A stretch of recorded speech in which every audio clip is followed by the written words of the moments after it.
परदेसी न्यूज़ के मौलवी नाज़रीन अस्सलाम वालेकुम। सऊदी अरब से आपको खबर देते चलें कि जद्दा मक्का शहरा पर ट्रालर में आग लग गई। शहरी दिफा के फायर फाइटर यूनिट जद्दा मक्का शहरा पर ट्रालर में लगने वाली आग पर काबू पाने में कामयाब हो गए। आतिशबाजी से किसी किस्म का जानी नुकसान की इतला नहीं मिली। आजल न्यूज़ के मुताबिक रीजनल शहरी दिफा की जानिब से कहा गया है कि मक्का मुकरमा जद्दा शहरा पर फायर ब्रिगेड की कंट्रोल रूम में इतला मिली थी कि एक ट्राल में आग लग गई है। आग लगने की इतला मिलते ही फायर ब्रिगेड जो है फौरी तौर पर वहाँ पर पहुँच कर जिन्होंने कुछ ही देर में ट्राल में लगी आग को काबू पा लिया।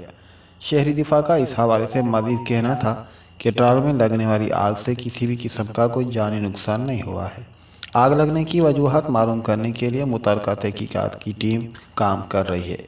दोस्तों, अगर आप हमारे चैनल पर नए हैं तो हमारे चैनल को ज़रूर सब्सक्राइब करें ताकि सऊदीया के हालात और वाक़यात से आप बाखबर रहें। आपके कीमती वक्त का बहुत शुक्रिया। अल्लाह निगहबान।